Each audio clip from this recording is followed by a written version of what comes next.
Կարծես թե եթերում ենք տեխնիկական ստուգում,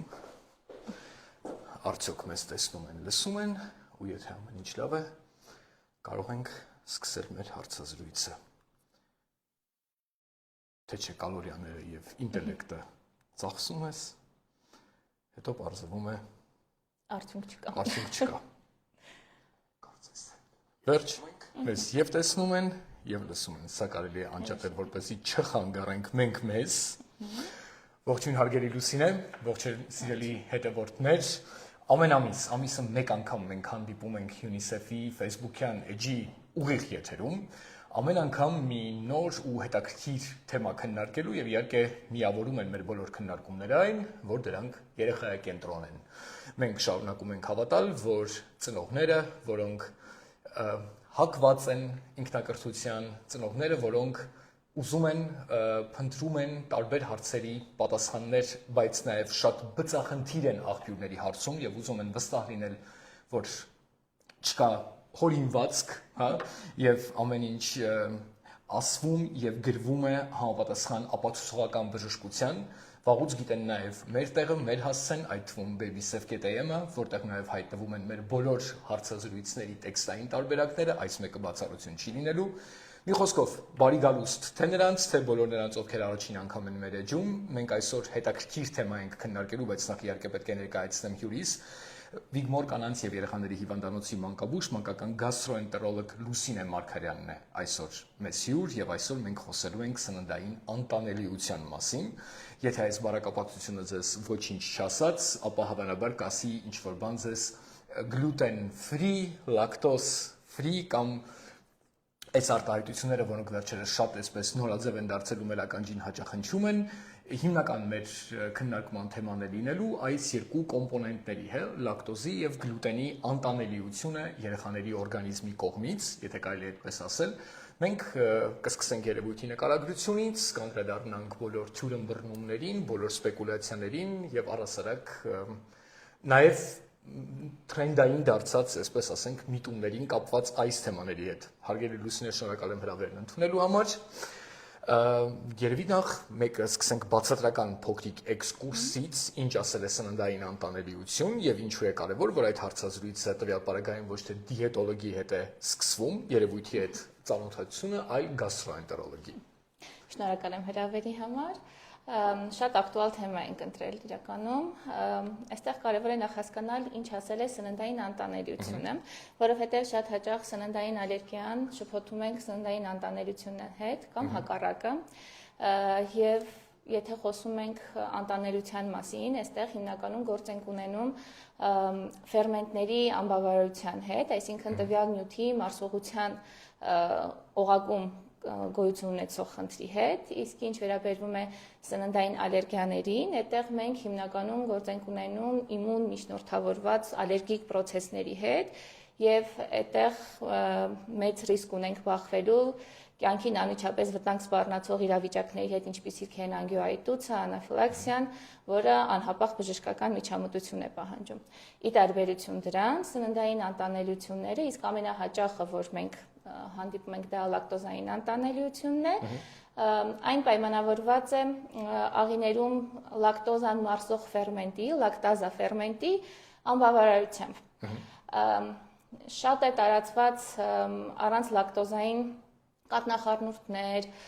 սնունդներ և այլն, որոնք անհիմն երբեմն ծնողների կողմից կիրառվում են երեխաների շրջանում։ Ձեր թույլտվությամբ, անհիմին կանդրադառնանք, լավ, որպեսզի ըստ հերթականության և տրամաբանական զարգացում ունենա մեր քննարկումը և նաև հետևորդներն էլ հանկարծ թեմաները չխառնեն իրար։ Թույլ տվեք ճշտել, այսինքն այսպես ռեզյումե անել այն, ինչ լսեցինք մինչև այս պահը։ Օրգանիզմում պետք է լինի X ֆերմենտը, որը պատասխանատու է նրա համար, որպեսզի լակտոզը կամ գլյուտենը յուրացվեն։ Եվ ահա օրգանիզմում գլյուտենի մասին չասենք, լակտոզայի մասին, որտեղ դրանք տարբեր են, շատ լավ։ Գլյուտենի մասին ուրեմն առանձին եւս մեկ բաժանում։ Եվ ահա օրգանիզմում քանակը դրա բավարար չէ եւ դրա պատճառով էլ մարսողության հետ կապված, յուրացման հետ կապված առաջանում են խնդիրներ իրենց հետագա դրսևորումներով։ Որոնք են դրսևորումները։ Հիմնական դրսևորումները լակտոզի պարագայում, լակտոզային անտանելիության դեպքում, երբ մենք ունենք լակտազա ֆերմենտի անբավարարություն, մենք ունենում ենք փքված որովայնացավեր, արտահայտված մետեորիտ, այսինքն գազերի կուտակում, փսխումներ եւ անկայուն ջրիկ կղանք։ Դրանք համընկնում են կաթնամթերք օգտագործելու հետ եւ ախտանիշները ոչ թե հայտ են գալիս, այլ անմիջապես օգտագործելուց 1-2 ժամվա ընթացքում, այլ 4 եւ ավել ժամ անց մինչեւ անգամ օրերի ընթացքում։ Այսինքն դա այն ժամանակն է, երբ կա ածխաջուրը, այսինքն կաթի մեջ նախ մոռացանք ասենք թե ինչ է լակտոզան։ Այո, լակտոզան դա կաթի մեջ պարունակող ածխաջուրն է, որը որ աղիների կողմից մարսվում է։ Այսինքն մինչև սնունդը հասնում է այդ աղիների կողմից արտադրվող ֆերմենտին, որ մարսվի, ժամանակ է պահանջում եւ անմիջապես կաթ խմելուց հետո, երբ կես ժամ հետո, 1 ժամ հետո միանգամից ինչ որ գանգատներ են սկսվում, դրանք լակտոզային անտանելիության հետ կապել քիչ հավանական է, այսպես ասած։ Ժամանակ է պետք, որպեսզի դրսևորվի։ Այո, եւ դրանով իսկ ժամանակի տարբերությամբ տարբերվում են ախտանիշները սննդային ալերգիայից, որտեղ մենք ունենք նաեւ կովի կաթի սպիտակուցի հանդեպ ալերգիա եւ ունենք լակտազային անբավարարություն, լակտոզայի անտանելիություն։ Հենց ի սկզբանե բաժանում այդ երկու process-ների դրա համար էի նշում, որ նույն կաթնամթերքը, կաթը կարող է երկու տարբեր դրսևորումներ ունենալ եւ դրանք իրարից խիստ տարբերող երկու process-ներ են եւ իրենց վարումը եւս տարբերվում է։ Այսինքն, եթե մենք ունենում ենք կովի կաթի սպիտակուցի հանդեպ ալերգիա, մենք այստեղ ունենում ենք այլ դրսևորումներ եւ բացի ստամոքսաղիքային դրսևորումներից նաեւ ունենում ենք մաշկային եւ շնչառական դրսևորումներ, իսկ լակտոզային անտանելիության դեպքում դրսևորումներն ունեն բացառապես ստամոքսաղիքային բնույթի եւ կարևոր տարբերություններից է, որ անտանելիության դեպքում մենք ունենում ենք չափաբաժին կախյալ դրսևորումներ, այսինքն ինչքան է կերել կամ խմել, երեխան։ Այո, եթե երեխան ունի լակտազա ֆերմենտի անբավարարություն, ապա կխմի 1 բաժակ կաթ, թե կուտի պանիր, տարբեր ձևով կդրսևորվեն իր մոտ ախտանիշները։ Դա կախված է նրանից, որ ֆերմենտը կա օրգանիզմում, սինթեզվում է, բայց բավարար չի լինում այդ ամբողջ քանակի լակտոզան մարսելու համար։ Իսկ հնարավոր է ինչ որ հետազոտությունների միջոցով ճշտել, թե օրգանիզմում ինչ ծավալով է այդ ֆերմենտը։ Ինչքան է քիչ։ Քանակական մոտեցում որպես այդպեսին, թե ինչքան է քիչ չունենք, բայց աղտորոշման ոսկե ստանդարտ ունենք լակտոզայի անտանելիության, որը շնչական տեսն է, երբ շնչառության մեջ չմարսված լակտոզայի H+ իոններն են հայտնաբերվում։ Կան այլ տեստեր եւս, որոնց հավաստիությունը ավելի ցածր է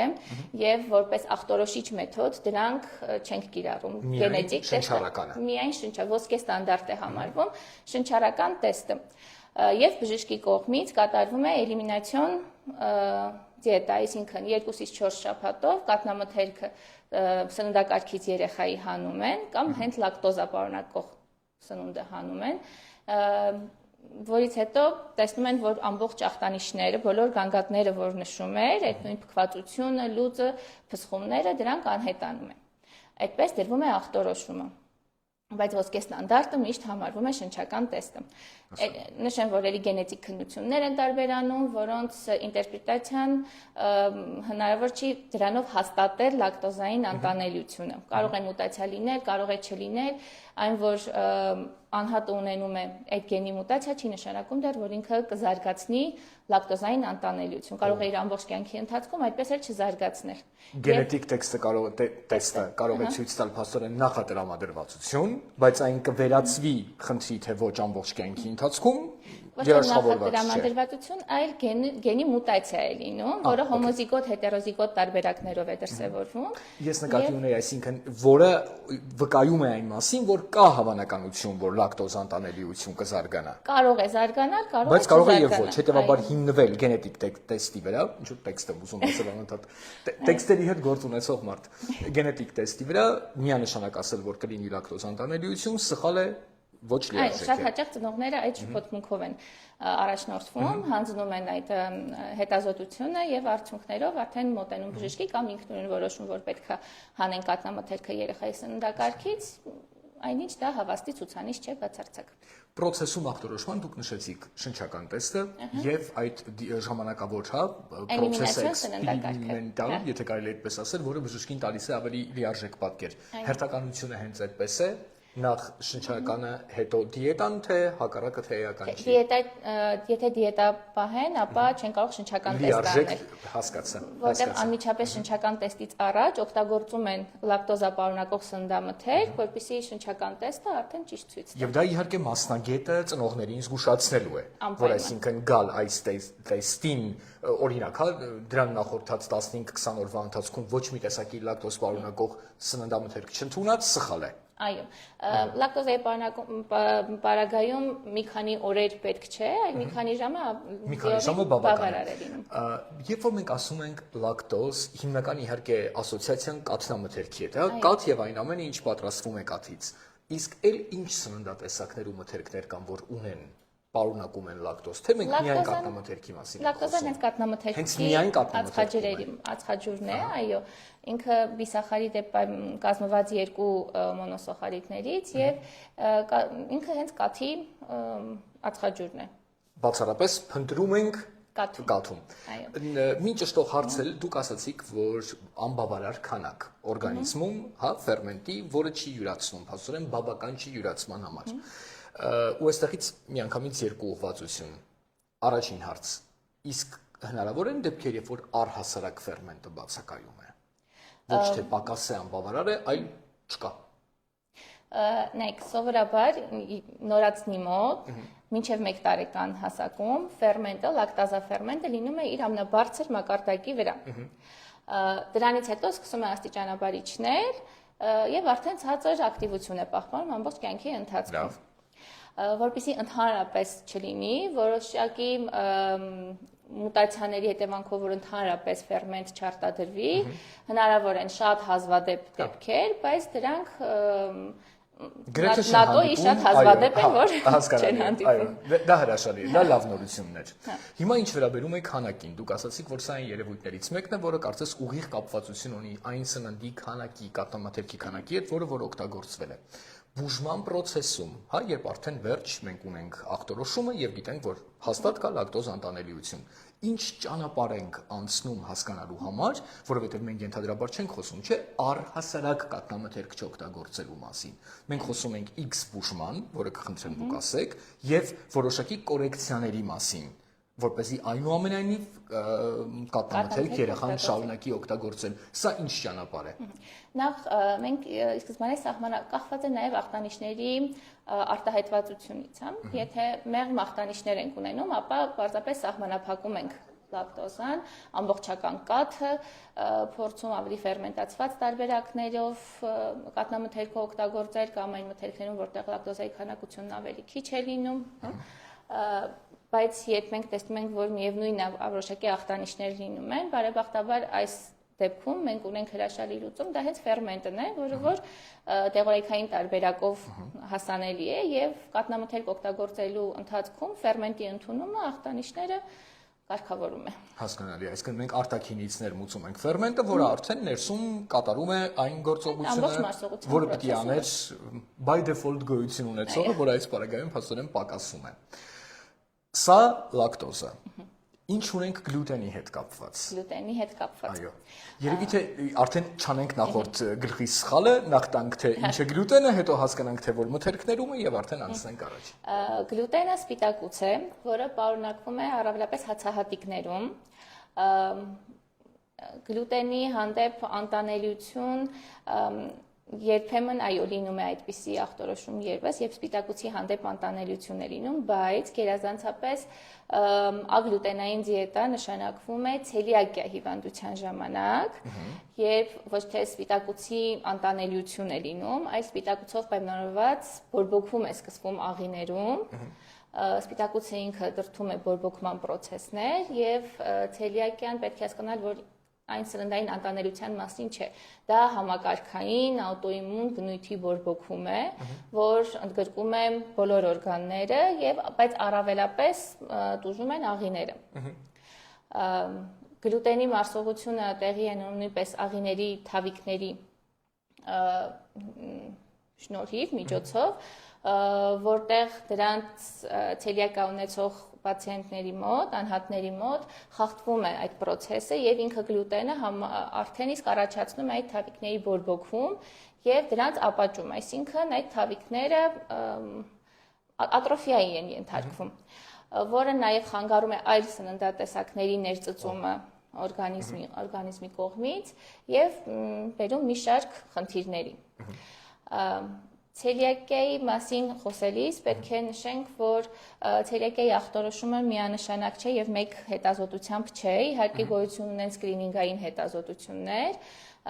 սակայն ցելիակիա ախտորոշում դնելու համար պետք է մասնագետի կողմից բազմաետապային process անցնի ախտորոշման, որից հետո նոր դրվի վերջնական այդ ախտորոշումը։ Միայն ախտորոշումից հետո բժշկի ցուցմամբ սկսվում է խիստ ագլուտենային դիետա։ Այստեղ քանակների մասին արդեն չենք խոսում, այստեղ ախտորոշումից հետո հստակ խիստ դիետա է ակնկալվում, որ պետք է պահի։ Պահել կարծես է ամբողջ կյանքում Այո, ամբողջ կյանքի ընթացքում։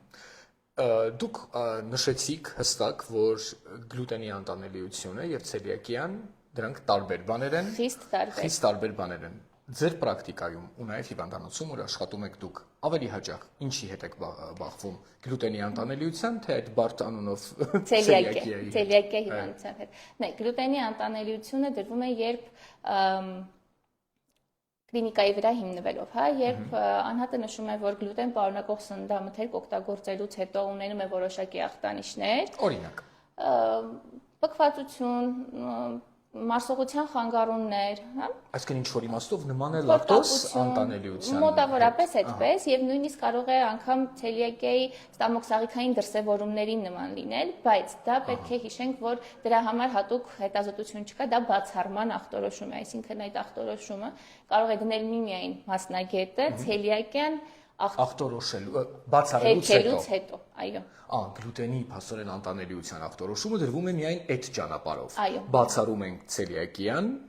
եւ նոր միայն տակն ինչ մնում է, դա գլուտեն անտանելիությունն է։ Տակն ինչ մնում է այն դեպքում, եթե հստակ կապը ստամոքսաղիքային դրսևորումների լինում է գլուտեն պարունակող սնունդ օգտագործելուց հետո։ Շատ լավ։ Միայն այդ դեպքում։ Միայն այդ դեպքում։ Եվ դրա հանդիպելու հաճախականությունը բավական փոքր է, եթե անկեղծ մինչ օրս ախտորոշված այդպիսի դեպք չունենք, հիմնականում եթե մանկական պրակտիկայում դա այդքան բնորոշ չէ, շատ մեծահասակների մոտ է դա դրսևորվում, մանկական պրակտիկայում եթե հետազոտում ենք երեխային, մեր մոտ առաջնայինը ցելիակիան է, որտեղ ցելիակիայի բաց թողնման դեպքում մենք ունենում ենք շատ լուրջ խնդիրներ, աճի հապաղման, առհասարակ ամբողջ օրգանիզմի կողմից տուժում է երեխայի աճը, զարգացումը։ Հասկանալի։ Ու ձեր խոսքից ես նաև հասկանում եմ, որ փաստորեն ցելիակիան ավելի հաճախ հանդիպող երևույթ է, քան գլուտեն անտանելիությունը։ Ավելի հաճախ չէ, առհասարակ բնակչության 1%-ի մոտ է հանդիպում, բայց գլուտենով պայմանավորված անտանելիությունը, գլուտեն անտանելիությունը, եթե կարելի այդպես ասել, դա քանի որ հիմնականում ցելիակիան հերքելու հետևանքով է առաջանում եւ դա վերջերս ձևավորված պաթոլոգիա է, այսպես ասած, որովհետև ավելի թարմ եզրույթ է, հաշվի առնելով, որ գլուտենի հանդեպ մարսողության շուրջ տարբեր հետազոտություններ սկսվեցին եւ այլն, եւ պետք է ինչ-որ կերպ բացատրել այն երևույթը, թե ինչպես է, օրինակ, անհատը, երբ օգտագործում է գլուտեն, բայց չունի ցելիակիա, ունենում գանգատներ։ Դրա հիմքում հստակ մեխանիզմները դեռ չկան, բայց այդ երևույթը գոյություն ունի, բայց դա կրկին ասեմ ավելի շատ մեծահասակների շրջանում է լինում, դրա համար մանկական պրակտիկայում մենք որպես այդպեսին չենք հանդիպում։ Ցելիակիան էլ բայց ցելիակիան հանդիպում է մանկական տարիքում եւ նշեցիք, որ կարող է նաեւ հարվածել փաստորեն աճին եւ մի շարք այլ ոլորտների, հետեւաբար կարեւոր է դա ժամանակին ախտորոշել եւ սկսել աշխատանքը դրա հետ։ Եվ ինչպես արդեն փաստորեն նշեցիք, դա բազմակոմպոնենտ կարծես հետազոտություն է, եթե լակտոզի պարագայում մենք խոսում էինք շնչական տեստի մասին, ապա այս պարագայում դա արդեն գործողությունների որոշակի փունջ է, եւ որից հետո միայն արդեն ախտորոշում եւ դրանից հետո սկսվում է կյանքը դիետայով։ Լակտոզի պարագայում նշեցիք, որ ֆերմենտը ընդունում են եւ կարծես դա կատարում է այդ ֆունկցիան եւ մարդը կարող է հանգիստ սնվել։ Գլուտենի պարագայում բուժումը բացի դիետայից ինչ է ենթադրում, թե միայն դիետայի մասին ենք խոսում։ բացառապես դիետա, քանի որ ինքը հենց սպիտակուցն է բորբոքում առաջացնողը։ Եվ փաստորեն այն ամենը, ինչը որ հացահատիկ է պարունակում, հա, դա արդեն դառնում է կյանքի այն բաղադրիչը, որի չափին ու քանակին պետք է խստորեն հետևել։ Անկամ չափեր չկա, դա պետք է ուղղակի բացառել։ Պետք է բացառել։ Այո, երբ ախտորոշումը դրվում է, շատ հստակ է այդտեղ մոտեցումը։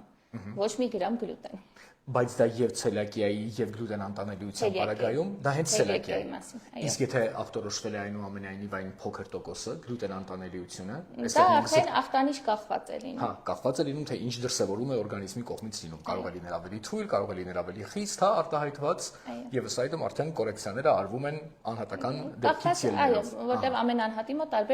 տարբեր աստիճանի կլինիկական դրսևորումներ կարող են լինել։ Ենթադրում է ոչ մի բացառապես, հացահատիկ։ այո։ Իսկ հիմա գանք արդեն դրա հետևանք ավելի հեռահար, հա, հեռանկարներին հնարավոր զարգացումներին մենք իհարկե շատ ենք լսում, որ բարտացղաջրերը հացահատիկներում են եւ դրանցից ինչքան կարեւոր, հա, մենք էներգիա ենք ստանում, էներգիայի հիմնական որպես աղբյուր է այդ ամեն ինչը նաեւ ներկայացվում։ Ինչպես են ապրում մարդիկ առանց հացահատիկների։ Պարբերաբար հետազոտություններ անցնելով, պարբերաբար ստանելով, քանի որ դեֆիցիտների է տարբեր բերում, ստանալով այդ միկրոէլեմենտները, վիտամինները դրսից արդեն դեղորայքի տեսքով կամ սննդային հավելումների տեսքով, որովհետև այո հիմնական աղբյուրը թե B խմբի վիտամինների, թե սննդային մանրաթելերի, նաև սպիտակուցի մեծ աղբյուր, որոշ դեպքերում ցինկի դեֆիցիտ է առաջանում, այդ դեպքում դրանք հացահատիկները բացառելու դեպքում ունենում ենք այդ նյութերի դեֆիցիտներ։ Եվ դա լրացնելու համար փաստորեն դա նույնպես պետք է ստանալ արդեն հավելումների տեսքով։ Այո։ Ինչն է հետաքրքիր, ես ասում եմ ձեզ, եթե անկեղծ ինձ մի պահ թվում էր, որ երբ որ խոսենք գլուտենի մասին, դուք նշելու եք ինչ-որ աստղաբաշխական թվեր, որ դա ամենուր է, այնինչ դուք խոսում եք, հա, 1% մասին եւ նշում եք, որ դա մի մասն էլ ցելակիա է եւ դրան բացառումից հետո մի ավելի չնչին տոկոս իրապես գլուտեն անտանելիություն է, նորահայտ ավելի տերմին եւ մեծահասակների շրջանակում Բա որտեղից այս ամբողջ հայփը գլուտեն ֆրի կոչվող մթերքի հանդեպ։ Վերջի շրջանում շատ, այսպես ասած, նորաձև դարձավ առողջ ապրելակերպի մեջ ընդգրկել նաև գլուտեն ֆրի սննդակարգը, որը բացառապես ոչ մի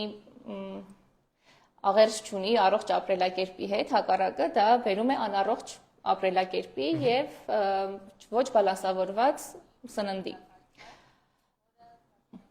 Ուստի տեսնելով օրինակ տարբեր դիետաներ կան, թե քաշի նվազեցման, թե այդ, որոնք գլուտենը հանում են մեծահասակների շրջանում, հա, գլուտենը հանում են սննդակարգից, կաթնամթերքը հանում են սննդակարգից եւ մեծ տարածում է գտել այդ մոտեցումը, սակայն դա երեխաների շրջանում խիստ ցավալի է, երբ որ կիրառվում է, որովհետև դրանք բոլորը շատ կարևոր սննդանյութեր են երեխայի նորմալ աճի եւ զարգացման համար, ինչպես կաթնամթերքը, այնպես էլ գլուտեն պարունակող սնունդը, եւ դիտարկել դա որպես առողջ ապրելակերպի մի մաս, ուղղակի իրար հակասել է ստացվում, հա։ Հա, մի տեսակ իսկապես անառողջ ապրելակերպի տպավորություն է թողնում, եթե մենք չունենք ցուցում, եթե չկա ախտորոշում եւ եթե դա չի կարգավորվել, հա, բուժող բժշկի հետ որոշակի դիետայի տեսքով, հաբերի ընդունման, սննդային հավելումների տեսքով, ապա իսկապես սա մի տեսակ ավելի անառողջ ապրելակերպի տպավորություն է թողնում։ Առհասարակ եթե չենք ունենում ցելիակիա եւ բժշկի կողմից սահմանված ագլուտենային սննդակարգ, ցանկացած տեսակի ուզում եք կողքից հավելումներ լինեն, թե չլինեն, ագլուտենային սննդակարգ բարելը արդեն իսկ անառողջ է համարվում, որովհետեւ հիմք չկա դրա համար։ Ինչ նույնը նաև կաթնամթերքի հետ կապված, հա, երբ որ որոշում են, որ երեխան կաթնամթերքը լավ չի տոլերացնում, բայց չունենք ախտորոշված լակտոզային անտանելիություն եւ որոշում ենք պարզապես կաթնամթերքը հանել երեխայի սննդակարգից, դա եւս բերում է տարբեր դեֆիցիտների, կալցիումի, վիտամին D-ի, աճի հապաղման եւ որոշ հետազոտություններ անգամ ցույց էին տալիս, որ այն երեխաները, ովքեր կաթնամթերքից զուրկ սնունդ են օգտագործել, 0.5-ից 1 սանտիմետր ավելի ցածրահասակ են եղել նույն խմբի կաթնամթերք օգտագործող երեխաների համեմատ։ Այսինքն դա եւս բերում է աճի խնդիրների։ Վճռը մեկն է, հետևություն, եզրակացությունը, գնալ բացառումների ճանապարհով եւ գնալ զրկանքների, եթե կարելի է այդպես ասել, միայն ախտորոշման պարագայում եւ միայն մասնագետի ցուցումով։ Ինչու եմ ես շեշտում հատուկ, որովհետեւ մեկ անգամ չի, որ ականատես եմ եղել այդպիսի խոսք ու զրույցների ծնողների շրջանում, որ դե երեխան լավ չի մարսում, օրինակ, հա, լինում է այս կամ այն դրսևորումը ու որոշել եմ չտալ։ Մի տեսակ այդ համարձակությունը ինքնուրույն որոշելու եւ հեռացնելու երեխայի սննդակարգից գլուտեն պարունակող մթերքները կամ լակտոզ պարունակող մթերքները, արդեն ձեր խոսքից հասկացանք, որ այս պարագայում մենք խաղում ենք նրա հետ, որ գուցե առանց պատճառի երեխայից խլում ենք նրա աճի լիարժեք, այսպես ասենք, ֆիզիկական զարգացման համար կարևոր այդ աղյուսները, որոնցով պետք է կառուցվի հա այդ օրգանիզմը։ Մի տեսակ տխուր իրականություն է, բայց փաստ ունենք այն ինչ ունենք։ Այնուամենայնիվ, ես գլուտենի մասին երբ խոսում էինք, ուզում եմ մի բան հիշել, որ հաճախ երբ որ վաճառում են տարատեսակ թխվածքաբլիթներ, նույնիսկ այդպես չորահացերի տեսքով ինչ-որ բաներ, որոնց վրա գրված է gluten free։ Սրա ենթադրում եմ հենց նախատեսված են մարդկանց համար, ովքեր նույն ցելեկիա ունեն եւ կարող են օգտագործել, բայց արդյոք այդ մթերքներից բավականաչափ այդ ածխաջուրը, հա, եւ այն միկրոէլեմենտները, որոնք կան սովորաբար հացահատիկի մեջ, նրանք ստանում են։ Ես ուղղակի ուզում եմ հասկանալ, այստեղ խնդիրը, երբ որ քո օրգանիզմ չի մտնում գլուտենը, մեր խնդրեմը հենց դա է, որովհետեւ գլուտենն է կարևոր, որի բացառումից մենք վախենում ենք, հա, եթե չկա պատճառ, թե այլ կերպ է, ինչպես է այս մեխանիզմը աշխատում։ Նեք, այդ պրոդուկտները, որոնք որ նախատեսված են ցելիակիայով հիվանդ անձանց համար, այսինքն gluten free են, նրանք հիմնականում պարունակում են քիչ քանակությամբ սննդային մանրաթելեր, քիչ քանակությամբ սպիտակուց, էներգետիկ արժեքն է ցածր լինում եւ որպես այդպեսին դա չի կարող համարվել լիարժեք սնունդ։ Ոստի դրանց կիրառումը ի տարբերություն գլուտենով նույն պրոդուկտների էապես նվազեցնում է սննդային արժեքը ընդունած սննդի, որը որպես հետևանք բերում է նաև տարբեր դեֆիցիտների զարգացման։ Ինչ վերաբերվում է նաև առողջարար լինել չլինելուն, հացահատիկների բացառումը նաև այն վտանգն է պարունակում, որ B խմբի վիտամինները հիմնականում հացահատիկների միջոցով են ստանում մենք B խմբի վիտամինները եւ հացահատիկի բացառման արդյունքում ունենում ենք նաեւ այդ վիտամինային դեֆիցիտները։ Հասկանալի։ Բետա-2 վիտամինի դեֆիցիտ ենք ունենում, որը երեխաների շրջանում, մասնավորապես նյարդաբանական զարգացման մեջ շատ մեծ դեր է խաղում եւ դրա երկարատև եւ խորը դեֆիցիտը անգամ կարող է անդառնալի փոփոխություններ առաջացնել։ Ոստի երեխաների սննդակարգը սահմանափակելիս պետք է շատ զգուշ լինել եւ այդպիսի կարևոր միկրոէլեմենտներ, վիտամիններ, ինչպիսիք են վիտամին B12-ը, երկաթը, վիտամին D-ն, կալցիումը, ցինկը, բոլորը պետք է ուշ հսկողության տակ լինել անընդհատ, որպեսզի դրանց դեֆիցիտներ չլինեն, որ հետևանքը չլինի տխուր, այո, եւ ինչպես հասկանում եմ ձեր խոսքից, փաստորեն թվարկած երկու պարագաներում էլ խնդիրները, որոնք մենք դիտարկում ենք, թե լակտոզի պարագայում, թե գլուտենի, սա այն դեպքը չի, երբ որ դու մեկ անգամ եկար բժշկի, նշանակվեց որոշակի հա բուժում կամ ինչ-որ վիտամինային կամ հավելումների տեսանկյունից մի կոմպլեքս եւ վերջ գնացինք, սրանով ապրում ենք եւ այդ double check կոչվածը չենք անում, որոշ ժամանակը մեկ փաստորեն վերադառնալ եւ հասկանալ թե ինչ վիճակում է օրգանիզմը, ինչի պակաս կա, ինչն է պետք կորեկցիայի ենթարկել, սա փաստորեն դառնում է կարևոր պահանջ մարդու համար։ Եվ այստեղ կարծես հարցից միանգամից նաև հարց է բխում կապված նրա հետ, որ ինչքան կարևոր է երեխային սովորեցնել ճիշտ ընտրել սնունդը, որովհետև շատ հաճախ հատկապես արդեն դպրոցական հասակում, հա, երբ որ երեխան անընդհատ քո տեսադաշտում չէ, որոշ երեխաներ կան իհարկե, որ նաև իրենց հետ տանից սնունդ չեն վերցնում այս կամ այն պատճառով եւ վերահսկել թե ինչ է ուտում երեխան, որտեղ նրան ինչ կհյուրասիրեն եւ այլն հարցականների տակ է դուք ենթադրում եմ կարևոր ուշադրություն եք դարձնում նաեւ երեխային այս իմաստով ինքնուրույն մարդ դարձնելուն եւ ինչ հաջողություններ ունենք այս ասպարեզում եւ ինչքանով է դա կարևոր ձեր կարծիքով շատ կարևոր է երեխայի մոտ զարգացնել այդ ինքնագիտակցական այդ գիտակցականը, որ ինքն է ընտրում իր սնունդը եւ որոշակի տարիքից սկսած հենց ինքն է այդ ընտրությունը անելու ճիշտ ուղղորդում տալով, թե որն է կարևոր, որն է առողջ, որն է անառողջ, մենք կարողանում ենք կանխարգելել տարբեր հիվանդություններ, վիճակներ, սննդային վարքի խանգարումներ ապագայում։ Այդ նույն անհիմն դիետաները, որոնք որ ծնողների կողմից երբեմն պարտադրվում են երեխաներին, ինչու եմ նշում պարտադրվում, որտեղ երեխան փոքր տարիքի դեռ այդքան գիտակցական չունի, որպեսզի ինքը ինքնուրույն ընտրի, եւ եթե նրան տալիս են միայն կոնկրետ սննդակարգ, սահմանափակումներով, դա արդեն երեխային պարտադրել է լինում։ Այդ պարագայում բախվում ենք մի իրավիճակի հետ, երբ առանց այն էլ մեր իրականության մեջ աճող սննդային վարքագծի խանգարումների դարաշրջանում, դրանք էլ ավելի են խորանում եւ առանց այն էլ այն երեխաները, ովքեր ունեն սահմանափակ ընտրած սնունդ, որ դրանցով են հիմնականում իրենց ռացիոնը կազմում, սկսում են էլ ավելի փոքրացնել, դա իհարկե բերում է նույն այդ դեֆիցիտների զարգացմանը եւ իրենց աճի խնդրին, այսինքն ունենում ենք թե ցածրահասակություն, թե քաշի ոչ նորմալ հավաքում, այո, այսինքն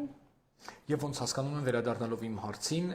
երեխային որոշակի ինքնավարության սովորեցնելը, որպեսզի նա սխալ ընտրություն չկատարի, երբ որ հյուր է, երբ որ դպրոցում է, երբ որ գնացել են էքսկուրսիա,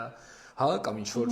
դասարանցու տարեդարձ է որևէ ռեստորանում, որտեղ սեղանին հաճախ չի, հա, որ ամենա այսպես բազմազան ընտրությունն է, որպես կանոն դա հենց նաև fast food-ը լինում է, եւ ահա մենք տեսնում ենք, հա, այդ նույն սենդվիչ կլինի, թե բուրգեր, հացամթերքով է, պիցցան խմոր է, կարտոֆիլը գլուտեն է պարունակում, չէ՞, ենթադրում եմ, որովհետեւ նույնպես համարվում է, թե սխալ եմ ասում, կարտոֆիլի պարագայում ուրիշ է, լավ, հանգիստ են թողնում կարտոֆիլը, եղավորեմ, անիմաստ փաստորեն մամբասում էի կարտոֆիլից, այո, այնուամենայնիվ սովորացնել երեխային եւ որպեսզի խիղճը հանգիստ լինի, որ նա գիտի ինչ ընտրել, ինչ ոչ, սա կարևոր է։ Միանշանակ, որովհետեւ ծնողը եթե խոսում ենք նաև ցելիակիայի մասին, ծնողը ամենուր չի լինելու իր երեխայի հետ եւ երեխան պետք է տարանջատի այն սնունդը, որը իրեն կարելի է, որը իր համար առողջ է եւ անվտանգ է, որովհետեւ մենք նաև սովորեցնում ենք թաքնված աղբյուրների մասին, կամ մեզ էլ սովորեցեք հիշում եմ երկու բառով։ Օրինակ թխվածքաբլիթների պարագայում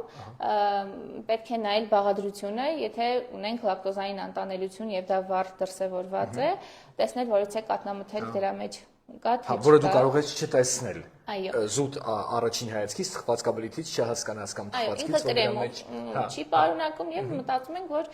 գուցե եւ անվտանգ լինի այդ մասով, բայց թաքնված աղբյուրներ են կան, ինչպես նաև գլուտենի մասով միշտ պետք է կարդալ բաղադրությունը, որտեղ շատ հաճախ այլ հատիկեղենը, որը որ գլուտեն չի պարունակում, նշվում է, որ կարող են պարունակել սոյայի, գլուտենի եւ այլն խառնուրդներ, քիչ քանակությամբ, բայց կարող են պարունակել, այսինքն այդ ամենը պետք է շատ ուշադիր լինել։ Հասկանալի է։ Եվ վերջում մի ուրիշ թեմա, որին երևի մի փոքր ավելի հպանցիկ անդրադառնանք, բայց անդրադառնանք հենց այդ չպատճառաբանված սահմանափակումների զուտ պրիզմայից մսի բացառումը երեխայի սննդակարգից։ Մենք արդեն հասկացանք, թե հացահատիկը եւ կատնամթերքը, երբ որ բացառում ենք ու բացառում ենք առանց ախտորոշման, առանց ցուցման, ինչպիսի հետևանքներ հələ մի հատ էլ դրան եթե գումարենք, որ եթե բացառել ենք ու պարբերաբար չենք ստուգում երեխային, հա, խիստ վտանգավոր է։ Այստեղ արդեն կարծես խնդիրը խնդրի վրա է բարձրանում եւ չեմ էլ ուզում հեռանկարը պատկերացնել, բայց չէ որ մենք նույնը ունենում ենք նաեւ մսամթերքի հետ կապված։ Այո։ Մսամթերքի հետ կապված արդեն ոչ թե խոսում ենք հիվանդությունների, անտանելությունների մասին, այլ ավելի շատ խոսում ենք ընտանիքի նախասիրությունների մասին։ Եթե ընտանիքը ընտրում է վեգան ապրելակերպը եւ երեխային եւս պարտադրում է այդ ապրելակերպը, այստեղ հետազոտություններ են արվել եւ դրանք ցույց են տալիս, որ այդ երեխաների շրջանում 1.5-ից 2 անգամ ավելի հաճախ է հանդիպում երկաթի դեֆիցիտը, քանի որ միսը շատ մեծ երկաթի աղբյուր է, կենդանական ծակման, այո, Ինչու եմ նշում, որովհետև կենդանական ծագման երկաթը ավելի լավ է յուրացվում օրգանիզմի կողմից, դրան հակառակ այո ունենք բուսական ծագման երկաթներ, որոնք լավ չեն ներծծվում եւ նույն կենսամատչելիությունը չունեն։ Օրինակ, հա լսում ենք, ասում են ոսպ են կուտում, տավարի մսի փոխարեն օրինակ։ Այո, դա իրար հետ Համազոր չեն։ Ոսպի երկաթը նույն ձև չի ներծծվի կամ խնձորի երկաթը նույն ձև չի ներծծվի, ինչ որ կենդանական ծագման երկաթը։ Բացի երկաթից նաև B խմբի վիտամիններից նույն բետա-2 վիտամինը եւս մսամթերքով հարուստ սննդամթերքի մեջ է լինում, մսամթերքի մեջ է լինում, այդ պարագայում եւս այսպես ասեմ պետք է բարբերաբար հետազոտություններ անցնի երեխան, որպեսզի ճիշտ բալանսավորված լինի այդ սննդակարգը եւ միանշանակ մանկական սննդաբանի հսկողության տակ։ Մանկական սննդաբանի կողմից կազմված լինի եւ իր հսկողության տակ լինի, որպեսզի երեխայի առողջության անմիջական վնաս չհասցնենք։ Հասկանալի է։ Այո, մենք իսկապես կարող ենք, հա, օրինակ, նույն մսամթերքի հետ կապված կամ գլուտենի կամ լակտոզի